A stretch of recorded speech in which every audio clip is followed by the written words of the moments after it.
नमस्कार साथियों, unique politics पे आप सभी का स्वागत है। साथियों, आज चर्चा इस बात को लेकर करने वाले हैं कि जो लोग बीएसपी को बीजेपी की बी टीम बताते थे उनके मुंह कैसे बंद हुए हैं। इस उपचुनाव की वजह से ही शायद अब उनके मुंह बंद हो चुके हैं। अब वो दोबारा इस बात को कभी नहीं कहेंगे कि बीएसपी बीजेपी की बी टीम है। और ये बात तो पहले ही बहन जी ने क्लियर कर दी थी 2024 के चुनाव में भी, जिस तरह से टिकट दिए गए थे कि बीजेपी और बीएसपी का मुकाबला है उत्तर प्रदेश के अंदर, और जो पार्टियां बड़ी पार्टियां हैं वो बीजेपी, बीएसपी, समाजवादी पार्टी, यही मुख्य पार्टी उत्तर प्रदेश की है। लेकिन उसके बाद भी कहीं ना कहीं समाजवादी पार्टी की तरफ से या कांग्रेस की तरफ से बीएसपी को बीजेपी की बी टीम बताने की कोशिश लगातार वो करते रहे। लेकिन अब उपचुनाव में क्या कहेंगे? उपचुनाव में तो पूरे के पूरे उनके मुंह बंद हो चुके हैं। समाजवादी पार्टी और कांग्रेस के भी, कांग्रेस तो चुनाव लड़ी नहीं, समाजवादी पार्टी को उन्होंने समर्थन दिया था। अब मैं मीरापुर सीट को लेकर चर्चा करने वाला हूं। आप सभी जानते हैं कि उत्तर प्रदेश की 9 सीटों पर उपचुनाव हुए, जिसमें मीरापुर भी एक सीट है, और जहां पर BJP, Samajwadi party, Azad Samaj party, AIMIM, Baspa और कुछ निर्दलीय पार्टियां भी चुनाव मैदान में थी। बीजेपी की जीत हुई है, या ये कहिए कि बीजेपी के सहयोगी दल जो है आरएलडी, उनकी जीत हुई है। मिथिलेश पाल यहां से चुनाव जीती हैं मीरापुर से। लेकिन यहां पर तो मुस्लिम गढ़ है, फिर कैसे समाजवादी पार्टी को यहां हवा भी नहीं लगी, एक तरह से कह सकते हैं। और कुंद्रा की सीट पर भी मुसलमान ज्यादा है, वहां भी समाजवादी पार्टी को तगड़ा नुकसान हुआ है। चलिए मीरापुर सीट पर चर्चा करते हैं। यह बताना बहुत जरूरी है कि जो सवाल उठाते थे समाजवादी पार्टी के अखिलेश यादव भी इस बात को एक बार कह रहे थे, मैंने उनका इंटरव्यू सुना था, जिसमें उन्होंने ये कहा था कि बीएसपी को वोट देने का मतलब यह है कि भाजपा को लाभ पहुंचाना। तो अब जिन्होंने बसपा को वोट नहीं दिया, तो अब उसके बाद भी समाजवादी पार्टी की इतनी बुरी हालत हुई है और वो हार गई है। अब किसे कहेंगे? चंद्रशेखर आजाद को, एआईएमआईएम पार्टी असदुद्दीन ओवैसी साहब को, किसको कहा जाएगा? उत्तर प्रदेश की मीरापुर सीट पर बीजेपी को, यानी कि आरएलडी को जीत हासिल हुई है, और यहां पर 53,000 समाजवादी पार्टी दूसरे नंबर पर रही है।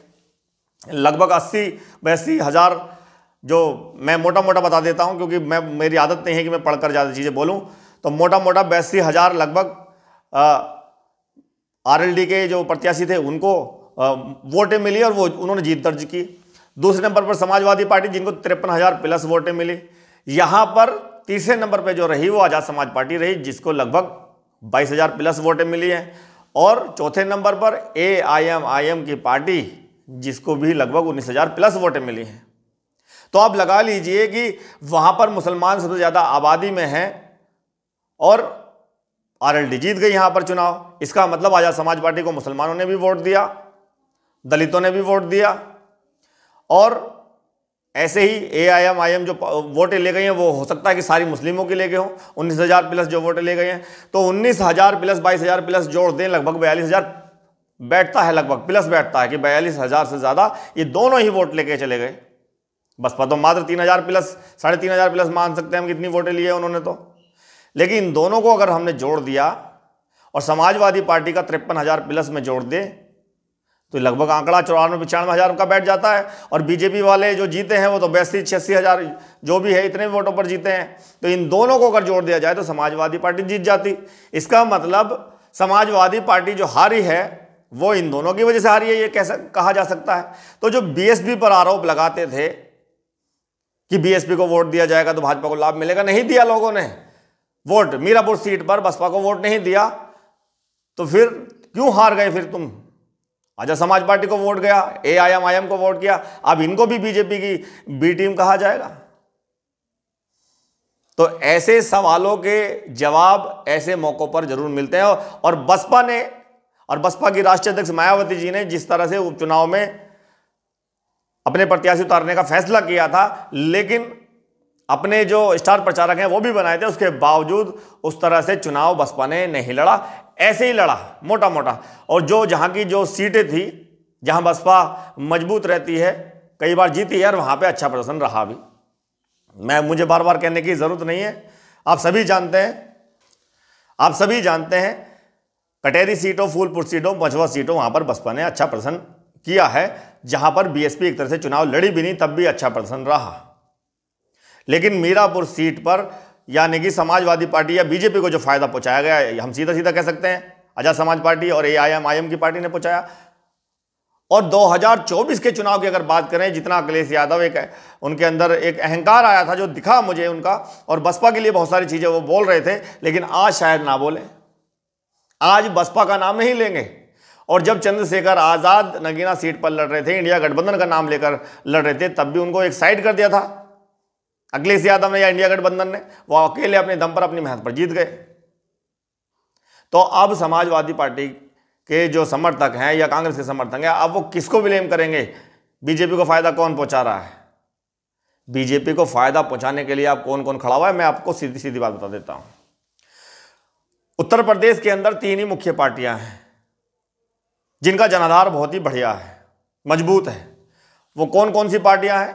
बीजेपी, बसपा, समाजवादी पार्टी, ये 3 पार्टियां मुख्य हैं। उसके बाद जितनी भी पार्टियां हैं, चाहे आरएलडी हो, उनका इतना बड़ा जनाधार नहीं है जितना इन तीनों का है। सरकार बनाना इनके लिए एक तरह से ये कह सकते हैं कि इन्होंने पूर्ण बहुमत की सरकार अपने दम पर तीनों पार्टियों ने बनाई है।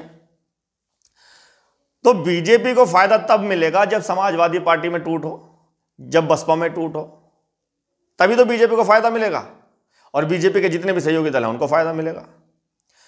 तो चंद्रशेखर आजाद जो है वो बसपा का नुकसान करने के लिए, बसपा को तोड़ने के लिए एक पार्टी तो वो बन गई, बांट दिया जिसमें दलितों को, पिछड़ों को, एक तरह से नुकसान बीएसपी का उन्होंने किया।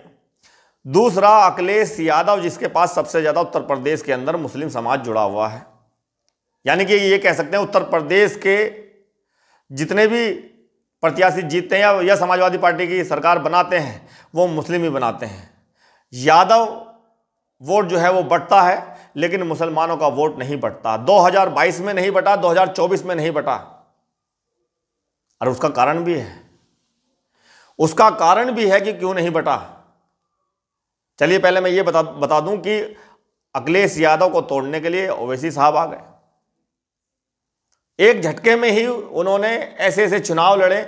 मेरठ के मेयर के चुनाव में क्या हुआ? सेकंड नंबर पे 1,28,000 बिना प्रचार के इतनी बड़ी तादाद में सेकंड नंबर पे आ सकते हैं, इतनी सारी वोट ले सकते हैं। तो आप सोचिए, मैं एक फैक्ट वाली बात बता रहा हूं, एक तर्क वाली बात बता रहा हूं। अगर ओवैसी साहब मजबूती से चुनाव लड़े उत्तर प्रदेश की सभी सीटों पर, या 2024 के चुनाव में अगर वो मैदान में होते पूरी ताकत से, तो समाजवादी पार्टी हादसे पे आ जाती। कोई जो 37 सीटें मिली हैं, कोई सीटें नहीं मिलती। समाजवादी पार्टी हादसे पे आ जाएगी जिस दिन ओवैसी साहब जो एआईएमआईएम की जो पार्टी है, उन्होंने मजबूती से चुनाव लड़ना शुरू करा। बिना प्रचार के ही इतनी वोटें ले जाते हैं वो। 1-2 दिन पहले आ जाते हैं या कहीं घूम गए, इतना वोट ले जाते हैं वो। आप सोचिए कि अगर मजबूती से ओवैसी साहब चुनाव लड़ने लगे और तैयारी करने लगे 6 महीने 1 साल पहले ही, तो वो समाजवादी पार्टी को पूरी तरह से खत्म कर देंगे। चंद्रशेखर आजाद जो हैं वो अखिलेश यादव यानी मुसलमानों की वोट भी ले रहे हैं और कहीं ना कहीं बीएसपी की भी वोट ले रहे हैं, लेकिन बीएसपी की उतनी वोट नहीं ले रहे, उतना नुकसान नहीं कर रहे जितने ओवैसी साहब जो हैं वो अखिलेश यादव का नुकसान कर रहे हैं। इसका मतलब वो सरकार, अब तो आप भूल ही जाइए कि समाजवादी पार्टी कभी भी सरकार बना सकती है। 2022 के चुनाव में जो सीटें जीती थी समाजवादी पार्टी ने, वो भी इस उपचुनाव में हार गई। तो वो क्या अंदाजा लगा सकते हैं कि समाजवादी पार्टी कभी सरकार बना सकती है? किसके बल पर बनाएगी? बसपा 27 में सरकार बना सकती है, आसानी से बना सकती है, क्योंकि उसका जो वोट बैंक है चंद्रशेखर आजाद वो वोट बैंक नहीं ले पा रहे हैं। और बसपा के साथ सिर्फ दलितों का वोट बैंक नहीं, पिछड़ों का भी रहता है। तो पिछड़े और दलित अगर मिल जाते हैं तो सरकार बनानी आसान हो जाती है। और बीजेपी भी इसी वजह से सरकार बना रही है कि बंटवारा करने में वो कामयाब हो जाती है। इस चुनाव में आपने देखा कि किस तरह से बंटवारा हुआ। मीरापुर की सीट पर ही चंद्रशेखर आजाद और ओवैसी साहब की पार्टी दोनों मिलकर 42,000 कुछ वोट ले गए। अगर ये समाजवादी पार्टी के वोटों में जोड़ दिया जाए तो लगभग 95,000 वोट बैठ जाती, तो 10,000 से तो समाजवादी पार्टी जीत सकती थी अगर ये मैदान में नहीं होते। जिन वोटों को अपना मानकर समाजवादी पार्टी चल रही थी, हुआ क्या? ऐसे ही हवा में सारी चीजें नहीं हो जाती। वो जो 24 में हुआ है, समाजवादी पार्टी को जो फायदा मिला है, शुक्र मनाइए। उसमें आजाद समाज पार्टी भी नहीं थी, या चलो आज़ाद को छोड़िए, मैं तो कह रहा हूँ AIMIM जो पार्टी है असदुद्दीन साहब की, वो मैदान में नहीं थे, अगर वो चुनाव लड़ते हर सीट पर तो मैं तो ये मान के चल रहा हूँ 4-5 सीटों से ज़्यादा समाजवादी पार्टी जीत भी नहीं सकती है।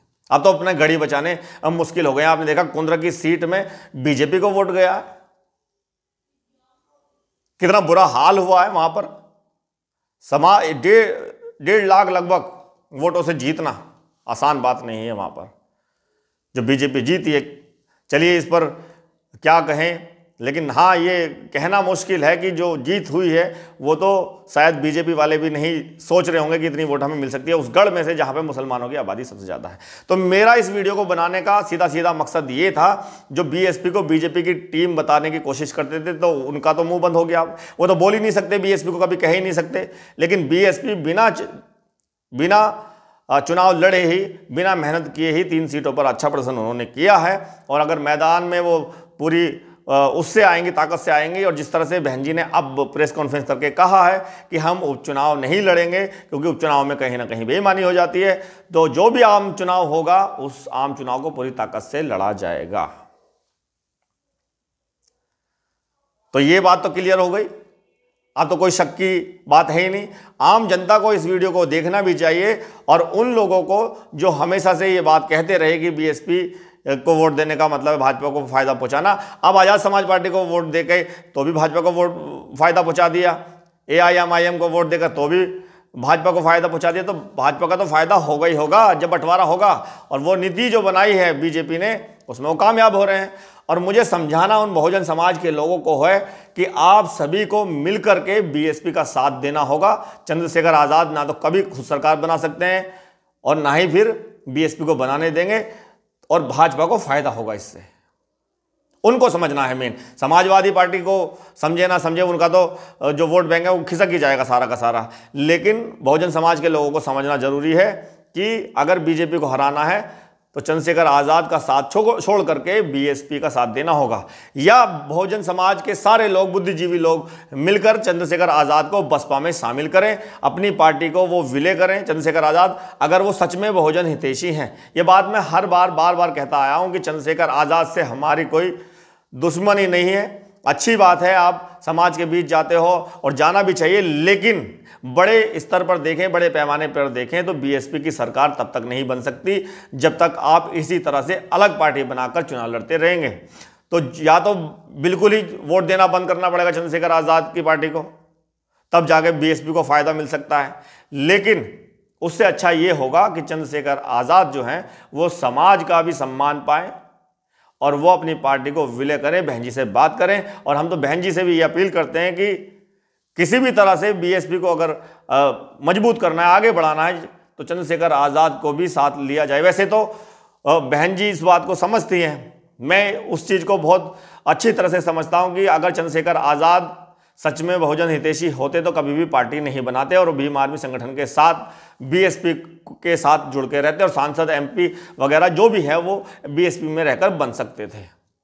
लेकिन कहीं ना कहीं जिस तरह से उन्होंने पार्टी बनाई है, तो किसी ना किसी को तो वो फायदा पहुंचा रहे हैं, कोई ना कोई तो उनका साथ दे रहा है। इतनी बड़ी बड़ी गाड़ियों में घूमना फिरना, ये गरीबों के पास इतना पैसा होता नहीं, तो पैसा कहाँ से आया, ये भी सीधी सी बात है। जिनको फायदा होगा वो फायदा पहुंचाएंगे भी।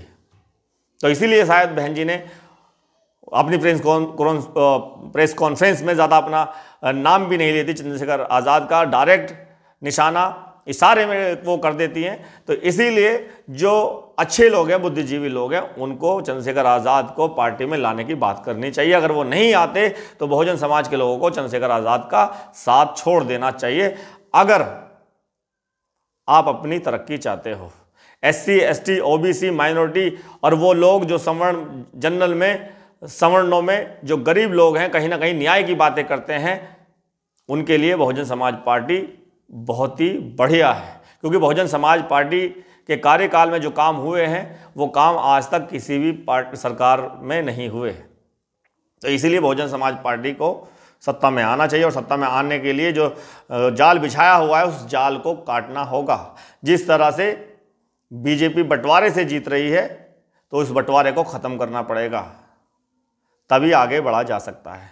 तो बीजेपी की बी टीम बीएसपी को बताने वालों के मुंह बंद हो चुके हैं और इसी उपचुनाव से हो चुके हैं और बसपा के खराब प्रदर्शन करने की वजह से भी हो चुके हैं। मुझे तो ऐसा लगता है कि मीरापुर में अगर ये प्रदर्शन खराब नहीं होता तो शायद फिर बीएसपी को कहते कि भाई हाँ देखो वोट काट दिया। अब तो आज़ाद समाज पार्टी और एआईएमआईएम पार्टी को ये कह सकते हैं और बीएसपी जो है राष्ट्रीय पार्टी है वो अपने दम पर चुनाव लड़ रही है। गठबंधन जहां करने की ज़रूरत पड़ेगी वहां हो सकता है वो करें भी। वो बहन जी जो हैं उनका निर्णय हो गया, क्या सोचती हैं क्या नहीं, लेकिन सच्चाई ये है। बहुत बहुत धन्यवाद, नमस्कार।